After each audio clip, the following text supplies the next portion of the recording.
জনালে।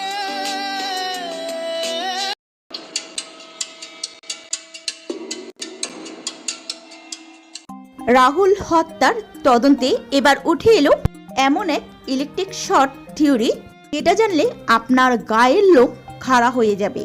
ড্রোনের ফুটেজটি ছিল সেফ ফুটেজ, আসল রহস্য তো লুকিয়ে রয়েছে বলে এখানেই। রাহুল হত্যার ষড়যন্ত্রে এমন এক অন্ধকারের খবর আজ আমরা উন্মোচন করব, যা আগে কেউ করেনি। তাই ভিডিওটি আমাদের সাথে সম্পূর্ণ দেখতে থাকুন। তদন্তের শুরু থেকেই দাবি করা হয়েছিল রাহুল পানিতে ডুবে মারা গেছেন, কিন্তু দ্বিতীয় দফায় ফরেনসিক রিপোর্টে গোটা মামলা মোড়কে ঘুরিয়ে দিল। রাহুলের নিথর দেহর ফরেনসিক রিপোর্টে উঠে এসেছে এক চাঞ্চল্যকর তথ্য। তার হাতের তালুর ঠিক নিচেই পাওয়া গেছে দুইটি অতি শুকনো লাল দাগ।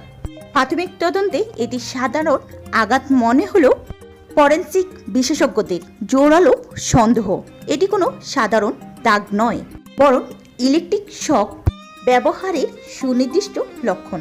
এখন প্রশ্ন উঠেছে, পানিতে তলিয়ে যাওয়ার আগে কি রাহুলের কে কোনো শক্তিশালী ইলেকট্রিক ডিভাইস দিয়ে অবশ করা হয়েছিল?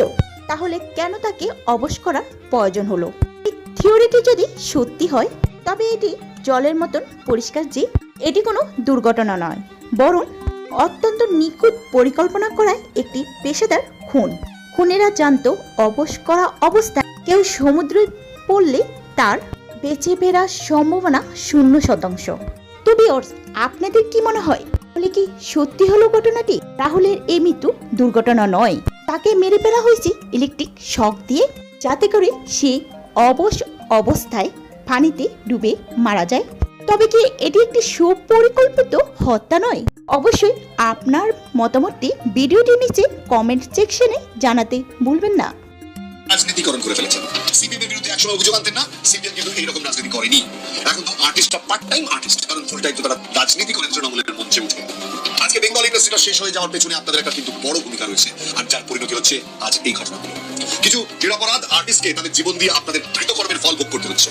রাহুল বামপন্থী ছিল, ঘোষিত বামপন্থী ছিল, তাকে বহুবার লাল পতাকার তলায় মিছিলে, মিটিংয়ে, টিভি টক শোতে সর্বদা দেখেছি আমরা। আমি জানি আগে বহু ব্যর্থতা দেখেছি, তবুও আবার অন্তর থেকে চাই রাহুল করুণাময় বন্দ্যোপাধ্যায়ের মৃত্যু কিভাবে হলো তার জাস্টিসটা অন্তত